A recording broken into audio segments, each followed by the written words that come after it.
ನಿನ್ನೆ ತಾನೇ ಇಳಕಲ್ ನಗರದ ಕಂಠಿ ಸರ್ಕಲ್ನಲ್ಲಿ SDPI ಪಕ್ಷ ಒಂದು ಪ್ರತಿಭಟನೆ ಹಮ್ಮಿಕೊಂಡಿತ್ತು. ಆ ಪ್ರತಿಭಟನೆ ಸಮಯದಲ್ಲಿ ಆ ಪಕ್ಷದ ಮುಖಂಡರು ಮಾತನಾಡುವಾಗ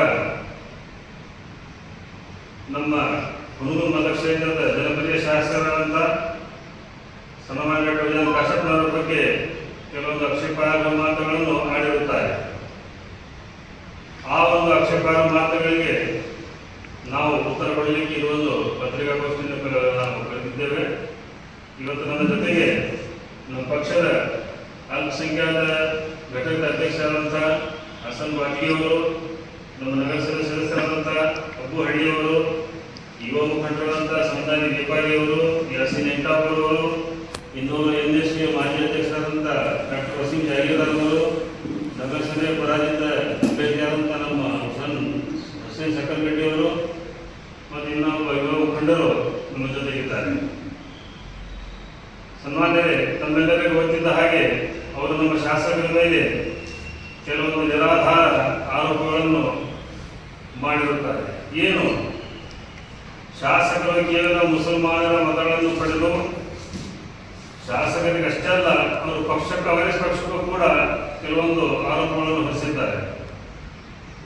ಅದರ ಬಗ್ಗೆ ನಾನು ಏನು ಹೇಳಲು ಬಯಸುತ್ತೇನೆ, ಕಾಂಗ್ರೆಸ್ ಪಕ್ಷವಾಗಲಿ, ವಿಶೇಷವಾಗಿ ನಮ್ಮ ಹುಣಸೂರು ಮತಕ್ಷೇತ್ರ ಶಾಸಕರಾದಂಥ ಡಾಕ್ಟರ್ ಕಾಶಪ್ಪನವರಾಗಲಿ ಯಾವತ್ತೂ ಮುಸ್ಲಿಮರ ಪರವಾಗಿ ಮುಸ್ಲಿಮರಿಗೆ ಏನೇ ಸಮಸ್ಯೆಗಳು ಬಂದಾಗ, ಯಾವುದೇ ಸಮಸ್ಯೆ ಬಂದಾಗ ಸ್ಥಳೀಯದ ಮಟ್ಟದಲ್ಲಾಗಿರಲಿ, ರಾಜ್ಯ ಮಟ್ಟದಲ್ಲಾಗಿರಲಿ, ರಾಷ್ಟ್ರ ಮಟ್ಟದ್ದಾಗಿರಲಿ ಯಾವಾಗಲೂ ಅಲ್ಪಸಂಖ್ಯಾತರ ಪರವಾಗಿ ಸ್ಟ್ಯಾಂಡ್ ತಗೊಳ್ತಾ ಬಂದಿರ್ತದೆ.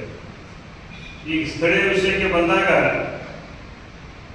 ಈ ಒಂದು ವಕ್ಫ್ ಅಮೆಂಡ್ಮೆಂಟ್ ಬಿಲ್ ಏನು ತಂದಿದೆ, ಅದು ತಂದಿರೋದು ಕೇಂದ್ರದಲ್ಲಿ ಬಿಜೆಪಿ ನೇತೃತ್ವದ NDA ಸರ್ಕಾರ ತಂದಿರೋದು, ಅದು ಕಾಂಗ್ರೆಸ್ ಪಕ್ಷ ತಂದಿರೋದಲ್ಲ.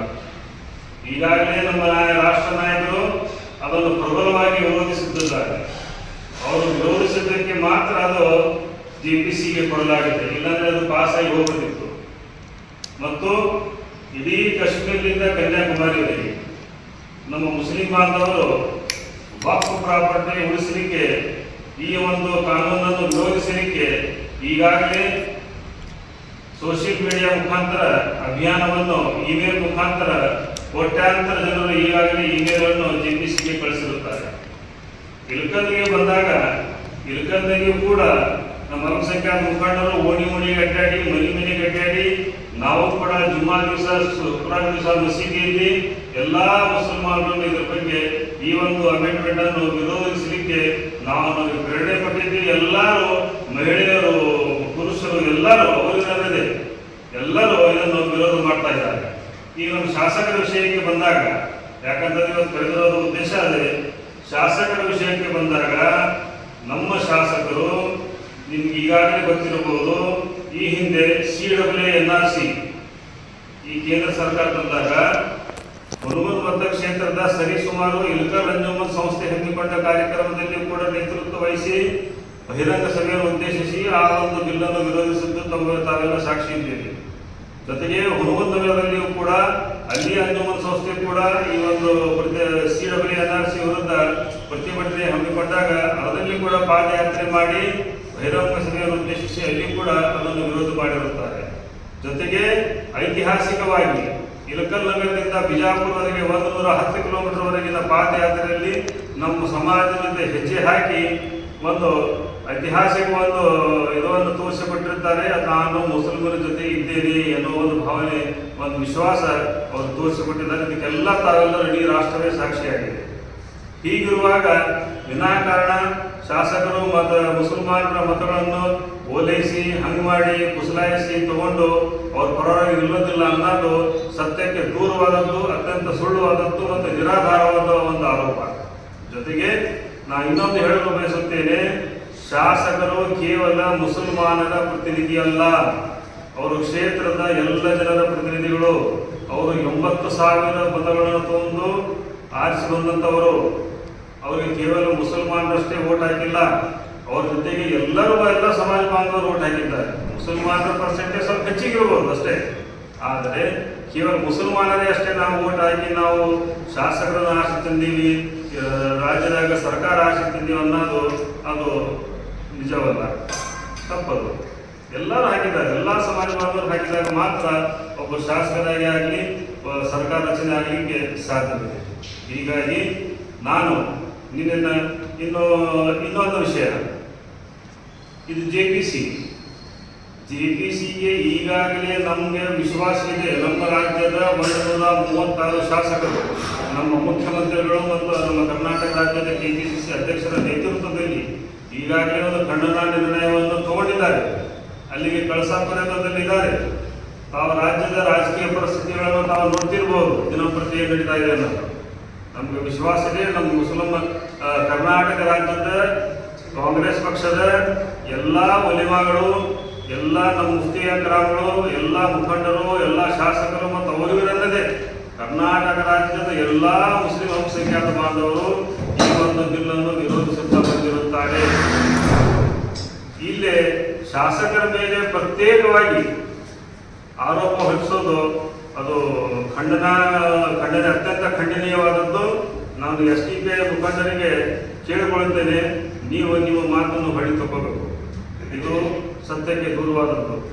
ಶಾಸಕರು ಯಾವಾಗಲೂ ಅಲ್ಪಸಂಖ್ಯಾತರ ಏನೇ ಸಮಸ್ಯೆ ಬಂದರಪ್ಪ ಅಂತಂದ್ರೆ ಅವರು ನಮ್ಮ ಜೊತೆಗೆ ನಿಂತಿರುತ್ತಾರೆ, ಮುಂದೂ ನಿಂತಿರುತ್ತಾರೆ ಅನ್ನೋದು ವಿಶ್ವಾಸ ನಮಗಿದೆ. ಇನ್ನೊಮ್ಮೆ ನಾನು SDPI ಮುಖಂಡರಿಗೆ ನಾನು ಮಾಡ್ಕೊಳ್ತಾ ಇದ್ದೇನೆ, ಎಚ್ಚರಿಕೆಯೂ ಕೊಡ್ತಾ ಇದ್ದೇನೆ. ನೀವು ಶಾಸಕರಿಗೆ ನಿಮ್ಮ ವೈಯಕ್ತಿಕ ಕಾರಣಗಳಿಂದ ಬೆಳಬಾರದು, ಯಾವುದೇ ಒಂದು ಇದರಲ್ಲಿ ನೀವು ಎಳೆದ ತಂದು ಅವರಿಗೆ ತೇಜೋವಧೆ ಮಾಡಬಾರ್ದು ಅಂತ ಮತ್ತೊಂದು ಪ್ರಯತ್ನ ಮಾಡಿದಲ್ಲಿ ಮತ್ತು ಕಾಂಗ್ರೆಸ್ ಪಕ್ಷದಿಂದ ನಿಮ್ಮ ವಿರುದ್ಧ ಹೋರಾಟ ಮಾಡಬೇಕಾಗುತ್ತೆ ಅನ್ನೋದು ಒಂದು ಮಾತನ್ನು ಹೇಳುತ್ತಾ ನನ್ನ ಮಾತನ್ನು ಮುಗಿಸ್ತಾ ಇದ್ದೇನೆ. ಸೋಷಿಯಲ್ ಡೆಮೋಕ್ರೆಟಿಕ್ ಪಾರ್ಟಿ ಆಫ್ ಇಂಡಿಯಾದ ಒಂದು ಪ್ರತಿಭಟನೆಯಲ್ಲಿ ಆ ಪಕ್ಷದ ಮುಖಂಡರಾದ ರಂಜಾನ್ ಕರಿವಾಲ್ ಇವರು ಹುನೂರು ಮತಕ್ಷೇತ್ರದ ಶಾಸಕರ ಮೇಲೆ ಒಂದು ಆರೋಪವನ್ನು ಮಾಡಿದ್ದಾರೆ. ಈ ಕರಾಳ ಕಾನೂನೇನು BJP ಸರ್ಕಾರ ತಂದಿದೆ ಅದರ ವಿರುದ್ಧ ಶಾಸಕರು ಇಲ್ಲ ಅದರ ಪರವಾಗಿದ್ದಾರೆ ಅನ್ನೋ ಥರ ಹೇಳಿದ್ದಾರೆ. ನಾನು ಅವರಿಗೆ ಹೇಳಲಿಕ್ಕೆ ಬಯಸ್ತೇನೆ, ಈ ರಾಜ್ಯದಲ್ಲಿ ಮುಸ್ಲಿಮರ ಮೇಲೆ ಯಾವಾಗಾದರೂ ಅನ್ಯಾಯ ಆದಾಗ, ದೌರ್ಜನ್ಯ ಆದಾಗ ಮೊದಲು ಧ್ವನಿ ಎತ್ತೋ ಏಕೈಕ ರಾಜಕೀಯ ಮುಖಂಡರು ಮತ್ತು ನಾಯಕರಂದ್ರೆ ಅದು ನಮ್ಮ ಮತಕ್ಷೇತ್ರದ ಶಾಸಕರಾದಂಥ ಡಾಕ್ಟರ್ ವಿಜಯಾನಂದ ಕಾಶಪ್ಪನವರು. ಯಾಕೆ ಈ ಮಾತನ್ನು ಹೇಳ್ತಾ ಇದ್ದೀನಿ ಅಂದರೆ, ಹಿಂದಿನ BJP ಸರ್ಕಾರ ಮುಸ್ಲಿಮರಿಗೆ ಸಿಕ್ಕಿರತಕ್ಕಂಥ 4% ರಿಸರ್ವೇಷನ್ ಅನ್ನ ಕಿತ್ತೆ ಹಾಕಿತು. ಅದು ಕಿತ್ತೆ ಹಾಕಿ ಲಿಂಗಾಯತ ಸಮುದಾಯಕ್ಕೆ ಕೊಡುವಾಗ ಆ ಕಾನೂನಿನ ಬಿಲ್ಲನ್ನು ಬಹಿರಂಗವಾಗಿ ಹರಿದು ಹಾಕಿ ಅದನ್ನು ವಿರೋಧಿಸಿರುವುದು ಇದೇ ನಮ್ಮ ಮತಕ್ಷೇತ್ರದ ಶಾಸಕರಾದ ಡಾಕ್ಟರ್ ವಿಜಯಾನಂದ ಕಾಶಪ್ಪನವರು. ಆರೋಪ ಮಾಡೋಕೆ ಚಟ ಇರುತ್ತೆ ಕೆಲವು ಜನಕ್ಕೆ, ಆ ಚಟಕ್ಕೋಸ್ಕರ ಆರೋಪ ಮಾಡಬಾರ್ದು. ಸತ್ಯಾಸತ್ಯತೆಯನ್ನ ಅರಿತು ಮಾತನಾಡಿದರೆ ಒಳ್ಳೆಯದು. ಈ ಕಾನೂನನ್ನ ಬಹಿರಂಗವಾಗಿ ಲೋಕಸಭೆಯಲ್ಲಿ ಕಾಂಗ್ರೆಸ್ ಪಕ್ಷ ವಿರೋಧಿಸಿದೆ. ಕಾಂಗ್ರೆಸ್ ಪಕ್ಷದ ಉನ್ನತ ನಾಯಕರಾದಂಥ ಶ್ರೀಯುತ ರಾಹುಲ್ ಗಾಂಧಿ ಅವರು ಕೂಡ ವಿರೋಧಿಸಿದ್ದಾರೆ. ಇಡೀ ದೇಶದಲ್ಲಿ ಅಲ್ಪಸಂಖ್ಯಾತರ ಪರವಾಗಿ, ದೀನದಲಿತರ ಪರವಾಗಿ, ಹಿಂದುಳಿದವರ ಪರವಾಗಿ ಹೋರಾಡುವಂತ ನಾಯಕ ಅದು ರಾಹುಲ್ ಗಾಂಧಿ ಮತ್ತು ಕಾಂಗ್ರೆಸ್ ಪಕ್ಷ. ಸುಮ್ಮನೆ ಏನೋ ಆರೋಪ ಮಾಡಿದ್ರೆ ಅಂತೇಳಿ ಆರೋಪ ಮಾಡಬಾರ್ದು. ನಾನು ಮುಖಂಡರಿಗೆ ಹೇಳಿ ಬಯಸ್ತೀನಿ, ಇದು ಕೊನೆ. ಇನ್ನೊಂದು ಸಾರಿ ನೀವು ಸತ್ಯವನ್ನು ಅರಿಯದೆ ನಮ್ಮ ಮತಕ್ಷೇತ್ರದ ಶಾಸಕರ ಮೇಲೆ ವಿನಾಕಾರಣ ಆರೋಪ ಮಾಡಿದ್ದೆ ಆದರೆ ನಾವು ಮತ್ತೆ ನಿಮ್ಮ ಬಗ್ಗೆ ನಾವು ಮಾತನಾಡಬೇಕಾಗುತ್ತೆ. ಯಾಕಂದ್ರೆ ನೀವು ಒಂದು ಪಕ್ಷ ಇರ್ಬೋದು, ಏನಾಯ್ತು ನಿಮ್ಮ ಪಕ್ಷದ ಒಬ್ಬ ಅಭ್ಯರ್ಥಿ ಆರ್ಸ್ ಬಂದು BJP ಜೊತೆ ಹೋದ, ಇದೇ ಮಂಗಳೂರು ಭಾಗದಲ್ಲಿ BJP ಜೊತೆ ಹೋಗಿ ಅಧಿಕಾರ ಇದೆ. ಯಾಕೆ ನೀವು ನಮ್ಮ ಪದೇ ಪದೇ ಕಾಂಗ್ರೆಸ್ನವ್ರ ಬಗ್ಗೆ ಮಾತಾಡ್ತಾರೆ? ನನಗೆ ಅದರಲ್ಲಿ ಅರ್ಥ ಆಗ್ತಾ ಇಲ್ಲ. BJP ಅವ್ರು ಮಾಡ್ತಾರೆ ಗೊತ್ತಾಗ್ತಾ ಇಲ್ವಾ ನಿಮ್ಗೆ? ಕೇವಲ ಕಾಂಗ್ರೆಸ್ ಪಕ್ಷದವರು ಅಷ್ಟೇ ಸಿಗ್ತಾರ? ಶಾಸಕರ ಬಗ್ಗೆ ಏನ್ ಮಾಡಿದ್ದಾರೆ ಅಂತ ಕೇಳ್ತಾರೆ. ಏನ್ ಬೇಕು ಹೇಳಿ ನಿಮ್ಗೆ ದಾಖಲಾತಿ ನಾನು ಕೊಡಲು ಸಿದ್ಧನಿದ್ದೇನೆ. ನೀವು ಯಾರಾದ್ರೂ ಬಹಿರಂಗ ಚರ್ಚೆಗೆ ಬಂದ್ರೆ ನಾನು ಬರಲು ಸಿದ್ಧನಿದ್ದೇನೆ. ಕಾಂಗ್ರೆಸ್ ಪಕ್ಷದ 2013ರಿಂದ 2018ರವರೆಗೆ ಈ ಕ್ಷೇತ್ರದ ಶಾಸಕರಾಗಿರ್ತಕ್ಕಂಥ ವಿಜಯಾನಂದ ಕಾಶಪ್ಪನವರು ನಮ್ಮ ಸಮುದಾಯಕ್ಕೆ ಏನು ಕೊಡುಗೆ ಕೊಟ್ಟಿದ್ದಾರೆ. ಈಗ ಮತ್ತೆ 1 ವರ್ಷ ಆಯ್ತು ಅವ್ರು ಬಂದು. ಈ 1 ವರ್ಷದಲ್ಲಿ ಸಮುದಾಯಕ್ಕೆ ಏನ್ ಕೊಡ್ಬೇಕು, ಏನ್ ಕೊಟ್ಟಿದ್ದಾರೆ, ನಾನು ಅದು ದಾಖಲಾತಿ ಮುಖಾಂತರ ಏನು ಕೊಡ್ಲಿಕ್ಕೆ ಬಯಸ್ತೇನೆ. ಸುಮ್ಮನೆ ಇಲ್ಲ ಸದಾ ಆರೋಪವನ್ನ ಮಾಡೋದನ್ನ ಬಿಡಿ. ಈ ಕ್ಷೇತ್ರ ಅಭಿವೃದ್ಧಿ ಪಥದತ್ತ ಹೋಗ್ತಾ ಇದೆ. ನಮ್ಮ ಮತಕ್ಷೇತ್ರದ ಶಾಸಕರಾದಂತಹ ಡಾಕ್ಟರ್ ವಿಜಯಾನಂದ ಕಾಶಪ್ಪನವರು ಸರ್ವ ಸಮುದಾಯ ಕೇವಲ ಮುಸ್ಲಿಂ ಒಂದೇ ಅಲ್ಲ, ಯಾರು ಸಮಾಜದಲ್ಲಿ ತುಳಿತಕ್ಕೆ ಒಳಗಾಗಿದ್ದಾರೆ, ಯಾರು ನೊಂದಿದ್ದಾರೆ, ಯಾರು ಬೆಂದಿದ್ದಾರೆ, ಅವ್ರ ಜೊತೆ ಸದಾ ನಿಲ್ತಾರೆ. ವಿಶೇಷವಾಗಿ ಮುಸ್ಲಿಂ ಸಮಾಜದ ಮೇಲೆ ಹೆಚ್ಚು ಪ್ರೀತಿ ಇದೆ ಅಂತೇಳಿ ಎಲ್ಲ ಸಾರಿನೂ ಏನಿದೆ ಬಹಿರಂಗವಾಗಿ ಹೇಳಕ್ ಆಗೋದಿಲ್ಲ. ಕೆಲವು ವಿಷಯಗಳನ್ನ ಬಹಿರಂಗವಾಗಿ ತೋರಿಸ್ಬೇಕಾಗುತ್ತೆ, ಕೆಲವು ವಿಷಯಗಳನ್ನ ಬಹಿರಂಗವಾಗಿ ತೋರಿಸದೇ ಇರ್ಬೇಕಾಗುತ್ತೆ. ಯಾಕಂದ್ರೆ ಒಂದು ಮನೆಯಲ್ಲಿ ಒಂದು ತಾಯಿ 4 ಮಕ್ಕಳಿದ್ದಾರೆ. ಆ 4 ಮಕ್ಕಳಿಗೂ ತಾಯಿ ಒಂದೇ ಸಮಾನ ಪ್ರೀತಿ ತೋರ್ಸಕ್ಕಾಗಲ್ಲ, ಹೆಚ್ಚು ಕಡಿಮೆ ಆಗ್ತದೆ. ಅದನ್ನು ಸರಿದೂಗಿಸ್ಕೊಂಡು ಹೋಗುವಂತ ಜವಾಬ್ದಾರಿ ನಮ್ದಿದೆ. ಮತ್ತು ಶಾಸಕರು ನಮ್ಮ ಜೊತೆ ಅವಿನಾಭಾವ ಸಂಬಂಧದಲ್ಲೇ ಇದ್ದಾರೆ. ಶಾಸಕರೇ ನಮ್ಮ ಸಮಾಜ ಬಿಟ್ಟಿಲ್ಲ, ನಮ್ಮ ಸಮಾಜದ ಪರವಾಗಿ ಸದಾ ಮಾತಾಡ್ತಾರೆ. ಆದ್ದರಿಂದ ನಾನು ಈ ಒಂದು ಪತ್ರಿಕಾ ಮುಖಾಂತರ SDP ಪಕ್ಷದ ನಾಯಕರಿಗೆ ವಿನಂತಿ ಏನಂತ ತಿಳ್ಕೊಳ್ಳಿ, ಇಲ್ಲ ಎಚ್ಚರಿಕೆ ಆದಂತೂ ತಿಳ್ಕೊಳ್ಳಿ. ನಾನು ನಿಮ್ಗೆ ಏನಂತೆ, ದಯವಿಟ್ಟು ಇನ್ನೊಂದ್ಸರಿ ನಮ್ಮ ಪಕ್ಷ ಮತ್ತು ನಮ್ಮ ಶಾಸಕರ ಬಗ್ಗೆ ಮಾತನಾಡಬೇಕಾದ್ರೆ ಸ್ವಲ್ಪ ವಿಚಾರ ಮಾಡಿ ಮಾತಾಡಿ ಅಂತೇಳಿ ನನ್ನ ಮಾತು ವಿರಾಮ ಮಾಡ್ತೀನಿ. ಮಾತಾಡಕ್ಕಿಲ್ಲ, ಯಾಕಂದ್ರೆ ನಮ್ಮ ಪಕ್ಷಕ್ಕೆ ಅವರು ಯಾವತ್ತು ಸಪೋರ್ಟ್ ಮಾಡಿಲ್ಲ. ಅವರು ಹೆಸರು ಮಾಡಿ ಪಕ್ಷಕ್ಕೆ ಶಾಲೆ ಹಾಕೊಂಡು ಇಲೆಕ್ಷನ್ ಮಾಡಿ ಈಗ SDP ಪಕ್ಷದಲ್ಲಿ ಇದ್ದಾರೆ. ಅದಕ್ಕೆ ನಮ್ಗೆ ವಿರೋಧ ಇಲ್ಲ. ಅವ್ರ ಪಕ್ಷಕ್ಕೆ ಅವ್ರ ಪ್ರೀತಿ ಮಾತಾಡಿ, ಆದರೆ ನಮ್ಮ ಶಾಸಕರ ಬಗ್ಗೆ ಅವ್ರು ಮಾತಾಡಕ್ಕೆ ಅವ್ರಿಗೆ ಯೋಗ್ಯತೆ ಇಲ್ಲ.